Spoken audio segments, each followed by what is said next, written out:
Ok, petite introduction au vlog qui va suivre, qui va être absolument exceptionnel. Mais pour le comprendre, vous allez avoir besoin d'un peu de contexte. La première chose à savoir, c'est que je change de métier tous les 3 mois et qu'en ce moment, mon nouveau métier, c'est DJ. Donc je me forme de mon côté, mais je vais aussi rencontrer des gens pour comprendre comment eux s'organisent et puis voir les choses à un autre level. Le level de la réussite et de l'expérience, par exemple. C'est comme ça qu'il y a quelques semaines, j'ai envoyé un message à Oracles pour savoir si on pouvait faire quelque chose ensemble. Je me suis retrouvée à accompagner Oracles en tournée aux Vieilles Charrues, puis en Allemagne, histoire d'être directement plongée au cœur de la fast life des DJ. Sauf que la bonne blague, c'est que Oracles n'est absolument pas un DJ, mais genre vraiment pas du tout.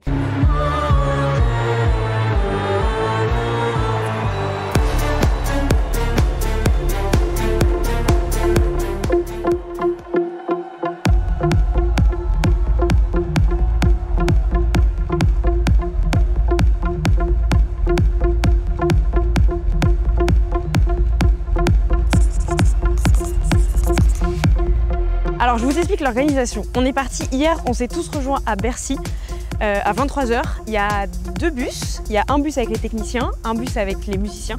Il y a une quinzaine de personnes par bus. Je vais vous faire un petit tour du tourbus, évidemment. Ok, c'est parti. Alors, c'est rangé, ça va. Donc petit espace consommation, café et tout. Ce matin on s'est posé là, c'était super. Après là, c'est plus un espace chill de travail, un peu, c'est un peu calme. Et après, là-haut, alors là, on a un autre espace. Là, c'est un peu plus, on est en groupe et on s'ambiance. Là, il n'y a pas de groupe, il n'y a pas d'ambiance. Mais il faut imaginer, il faut avoir la vision. Et là, après, c'est les couchettes. On va aller voir la mienne, comme ça, pour dormir. Chacun a sa petite couchette avec ses petits rideaux. Et c'est trop bien, quoi. On est arrivé ce matin vers 7 h, bon on a dormi, chillé, on s'est réveillé tranquille et en fait le bus il est posé juste à côté du festival et à côté du bus on a tout un espace qui est prévu pour nous avec des loges. Par exemple pour Wackles il y a 2 loges filles, une loge garçon, une loge pour Kevin et après il y a des tables de ping-pong. Les loges, c'est un endroit pour que les artistes puissent poser leurs affaires, se préparer, etc. Mais c'est aussi un endroit où ils vont passer plus ou moins longtemps à attendre que ce soit leur tour de jouer. Et c'est pour ça qu'on trouve des tables de ping-pong. Parce que possiblement, il va falloir faire passer le temps pendant 7-8 heures. Il y a aussi des douches, de quoi manger. En fait, ça devient un peu notre lieu de vie. Donc du coup, le début de la journée, sachant que nous, on joue qu'à minuit, et ben il est détente. Ça discute tranquillou. Et moi, c'est cool parce que ça me permet de comprendre un peu plus comment ce petit groupe d'humains fonctionne. En gros, il y a une vingtaine de musiciens sur scène. Celui qui gère et coordonne tout le monde, c'est Kevin. Kevin, lui, il écrit les morceaux, les partitions, il trouve les musiciens pour les jouer, c'est vraiment le pilier central de tout ça. En fait, Oracles, c'est Kevin. Avec le temps, il s'est entouré de musiciens comme Antonin par exemple, violoncelliste qui après 11 ans à travailler à ses côtés est devenu un vrai pilier du show. Mais même au-delà de ça, son bras droit dans le projet. Et on peut accessoirement relever que sa prestance scénique est exceptionnelle. Là ce soir, Kevin a ramené tout l'orchestre pour pouvoir jouer vraiment en live. Donc ça veut dire que tous les morceaux vont être créés directement sur scène. Et vous allez voir, c'est toute une organisation. Donc en gros, on a Nozomi, la percussionniste, qui est là derrière. On a donc toutes les cordes qui sont ici, sur notre gauche. Sur votre droite, vous trouverez les vents, les bois ainsi que les cuivres qui ne sont pas encore installés, mais ils seront là, c'est promis. Là devant, on a donc Laure, guitariste, et aussi Alexios, guitariste aussi. Et donc on a une partie technique qui est là-bas, une partie technique qui est là-bas, et là, je pense que c'est important pour toi parce qu'on va regarder un peu les contrôleurs que j'ai. Grosso modo, donc j'ai des contrôleurs, mon clavier qui est un piano avec un son de piano tout simplement. Là j'ai un écran qui me permet de voir donc ce qui se passe sur l'ordinateur qui est là-bas en régie et donc tout est contrôlé à partir d'ici. C'est-à-dire que là je peux appliquer des effets, lancer les morceaux, etc. depuis ces contrôleurs là. Et voilà, et après je peux aussi éventuellement jouer, ce qui est quand même recommandé pour un concert live. Voilà. En milieu de journée, toute l'équipe se rassemble sur scène pour le soundcheck. Le principe du soundcheck, ça nous permet donc nous de nous chauffer, de revoir des choses qui n'allaient pas au dernier concert et ça permet aussi évidemment au sondier, à l'ingé son, de régler le son pour que ça sonne le mieux possible ce soir pendant le concert. Donc là, on s'équipe et puis donc voilà, c'est grâce à ces petits trucs que je peux entendre tout le monde. Et ensuite, on va commencer la répète. Entre deux, Kevin nous fait 2-3 petites interviews à la volée pour expliquer un peu ce qu'il fait, expliquer son projet, tout ça. Tous les solistes, on s'est rencontrés d'une façon ou d'une autre à un moment, donc j'ai une histoire avec chacun d'entre eux.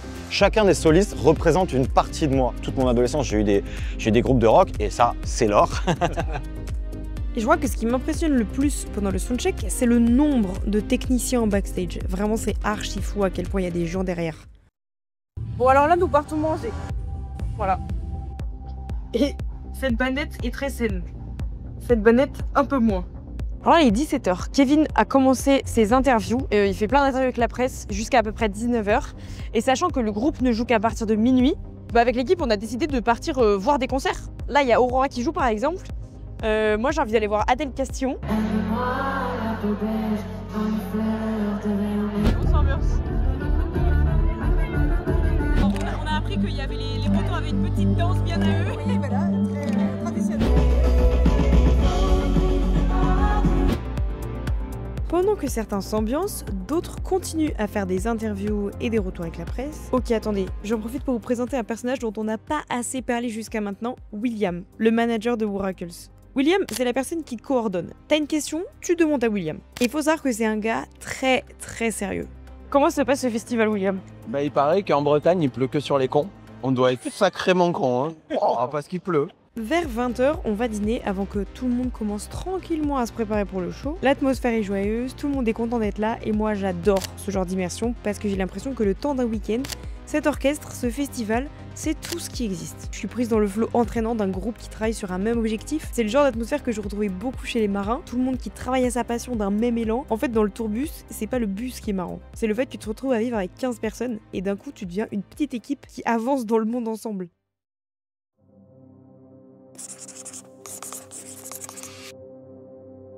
Je commence à avoir bien hâte de pouvoir voir le show. Surtout qu'après avoir passé toute la journée avec eux, j'ai compris bien mieux l'approche de Whooracles. De base, moi j'avais vu 2-3 vidéos de lui qui tournait des boutons en club, et c'est comme ça que moi je me suis dit, bon bah il est DJ, et donc comme beaucoup d'autres, il doit reprendre des sons classiques cinématiques pour les remixer avec les basses et en faire des morceaux électro. Concept que je trouve personnellement très cool. Mais en fait ici, l'électro, c'est-à-dire si on vulgarise les boom boom qu'on entend,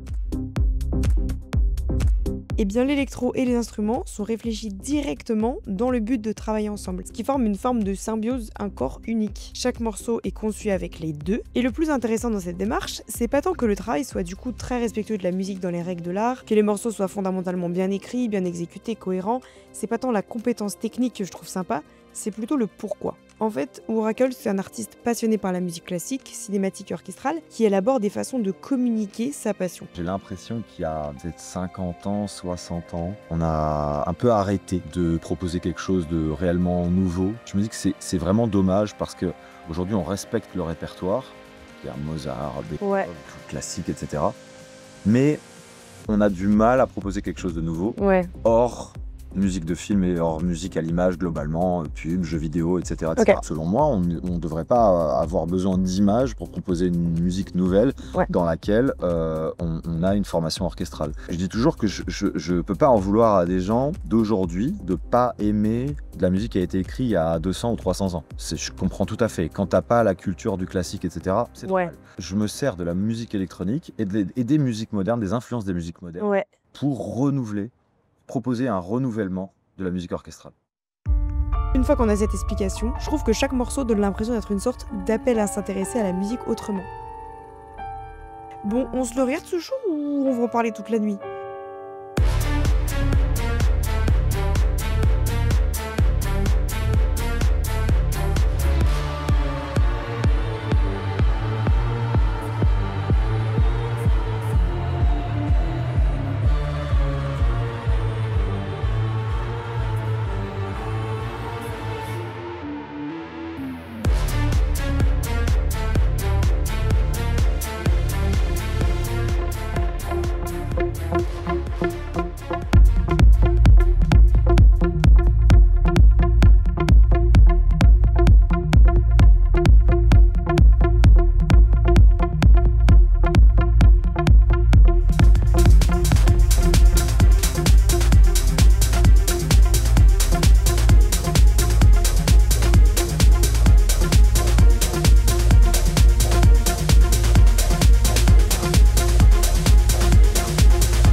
trouve ça honnêtement assez brillant comme démarche. En gros, il va attraper le public grâce à des compositions modernes avec de l'électro, qui répondent aux codes de la musique qui plaît aujourd'hui, pour pouvoir nous présenter ce qui lui tient à cœur et s'oublie. Le classique, l'orchestre, les symphonies, etc. C'est marrant parce que quand il en parle, on dirait un peu un enfant qui vous dit « Eh, regarde, ça c'est trop cool ».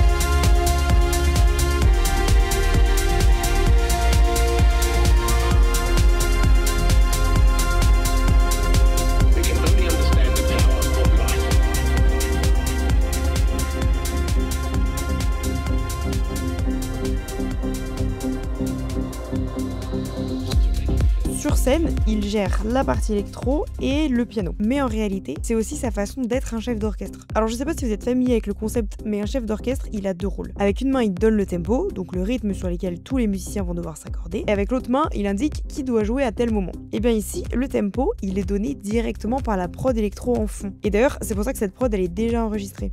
Et dans cette configuration, je trouve ça assez fou de se dire que la prod est au service de l'orchestre. C'est juste une base qui permet de faire vivre tout le reste en fait.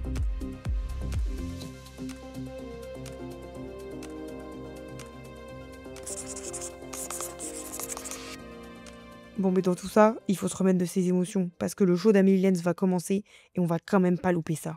On est littéralement en train de courir voir Amelie Lenz. Mais genre...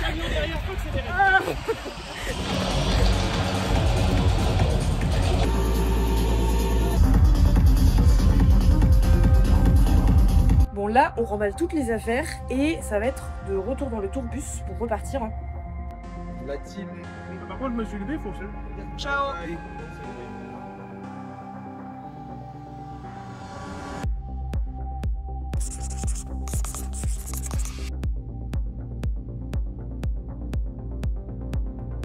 Ok, alors là tout le monde est en train de repartir du tourbus, rentre chez soi parce que là la tournée avec l'orchestre est finie, mais moi je continue ma petite aventure parce que avec juste Kevin et Williams, on part en Allemagne pour faire un deuxième festival et cette fois il va jouer sans l'orchestre, donc ça va être une autre façon de faire, ça va être marrant. On a 3 heures de train, quand on arrive c'est assez sport, genre on a 45 minutes pour se changer, se préparer et tout à l'hôtel et après on va direct sur le lieu du festival parce que Kev joue 1 heure après quoi. Lui, il est en train de bosser sur un son. Moi, je vais faire un peu de record box, voilà, car je suis DJ. Le truc très cool quand tu te balades avec un compositeur dont tu aimes le travail, c'est qu'il peut te faire écouter ses tracks en exclu. Et bon, j'ai pas envie de vous tease, mais ça va être super, le nouvel album. Je m'attendais pas du tout à ça. Tarte ou pas? Ouais, très cool, très cool. Bref, pendant ce temps-là, William s'amuse. Yes. Voilà. Lui, c'est vraiment le mec qui travaille, quoi. Yes. Ça bosse. Ça bosse. Ça bosse fort comme en Turquie. On a fait du bus, du train, du métro. Maintenant, on va faire de la voiture. Alors que moi, je pensais que j'allais me balader en jet privé, en fait. Ouais, non. Kitesurf aussi.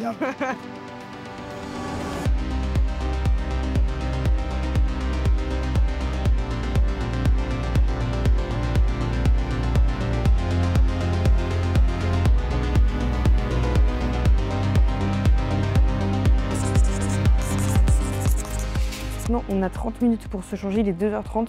À 15h, on a rendez-vous en bas parce qu'il y a un chauffeur qui nous emmène jusqu'au festival. Et Kevin joue 1 heure après, il joue à 16h. Et bah écoutez, je suis prête, donc il est temps de partir pour le festival.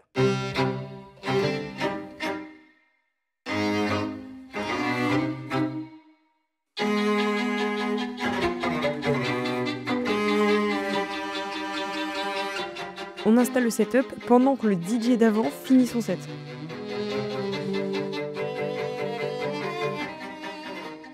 C'est assez marrant de le voir mixer sans orchestre et surtout, pour le coup, là, il joue des trucs avec des grosses basses pour bien s'intégrer dans le festival techno.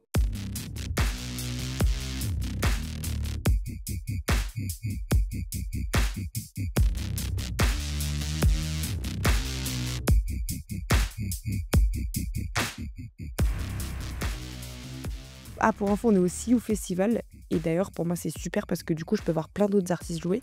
En plus, William Segaut, ce qu'il faut savoir, c'est que lui, c'est un très bon DJ pour le coup. Et du coup, il m'emmène voir plein de gens qui mixent, il m'explique un peu comment ils font, tout ça, c'est trop bien. J'apprends plein de trucs. Pendant le set, il y a plein de moments où Kev, ça se voit qu'il est concentré. Entre deux, il nous sort son piano et c'est quand même fou de créer un drop avec du piano. Une fois le set fini, c'est l'heure de la détente. On va pas se mytho, les équipes sont fatiguées et ça a plus trop envie de travailler à ce temps-là. Il est 23h, on vient de rentrer à l'hôtel. Voilà, on est allé voir plein d'artistes très cool. Le festival était très sympa en vrai. Les scènes étaient belles et tout. C'est très cool comme journée, hein. Franchement j'ai trop kiffé. Et bref, maintenant chacun va dormir et rendez-vous demain matin. Pour avoir du coup vu 2 prestations avec et sans l'orchestre. Tout l'intérêt d'avoir l'orchestre, c'est que quand t'es pas habitué, je sais pas nécessairement te dire ah bah là c'est ça qui joue, là c'est ça qui joue. Tout à fait. D'avoir la vue sur ah là il y a que le violon qui joue et j'entends, tu comprends tellement mieux la musique. Bien sûr, c'est visuel. Ouais. Et tu vois vraiment l'archer, et tu vois le clarinettiste qui se lève pour faire un solo, tu comprends que là c'est de la clarinette, effectivement. Et ça c'est important, parce qu'on n'a plus l'habitude d'aller à l'opéra ou tu vois. Donc on a besoin de réapprendre ces choses-là et c'est cool. Et puis c'est cool de voir que c'est de la musique live aussi. Ouais, grave. Tu vois. Après avoir pris le petit-déj, on prend le temps de se poser avec Kevin et naturellement on se remet à parler de pourquoi est-ce qu'il fait tout ça. Et bon, on a déjà pas mal évoqué l'amour de l'orchestre, des musiques cinématiques, etc. Mais c'est vrai qu'on n'a pas trop parlé de pourquoi le choix de la musique électronique. C'est réellement la liberté de pouvoir proposer un monde qui est complètement nouveau, selon tes propres envies et selon les limites de ta créativité en fait. Moi je viens du classique mais aussi de groupes de rock. Un groupe de rock, il n'y a pas plus cadré que ça à la base. T'as 1 ou 2 guitares, un chanteur, une chanteuse, batteur, basse, terminé. Voilà, c'est grosso modo, à peu de choses près, c'est ça. Donc tu peux un peu mettre des effets sur ta basse ou sur ta guitare, mais à la fin, tu as quand même un son de rock, quoi, tu vois. Et c'est très cadré. Alors que là, dans l'électro, ce qui m'a plu, c'est que tu peux avoir un synthé comme ci, un synthé comme ça, tu peux avoir effectivement des guitares ou des violons ou des ci. En fait, c'est illimité. Tu peux changer le tempo, tu peux faire vraiment, tu as des effets. L'électronique te permet de créer des choses qui n'existent pas en tant qu'instrument. Donc c'est énorme. Et moi, ça m'a permis aussi de faire de la musique du matin au soir. C'est-à-dire, j'avais pas besoin d'être dans un garage pour répéter et d'avoir mes potes qui jouaient avec moi pour pouvoir faire de la musique. Donc du matin au soir, ça faisait que de la musique et mon père était super content d'entendre les basses qui résonnaient à travers le mur. Et voilà, on s'en va. On se met tranquillement sur le chemin du retour et jusqu'à la dernière minute, ce bon William prend le temps de m'expliquer des petits tricks de DJ.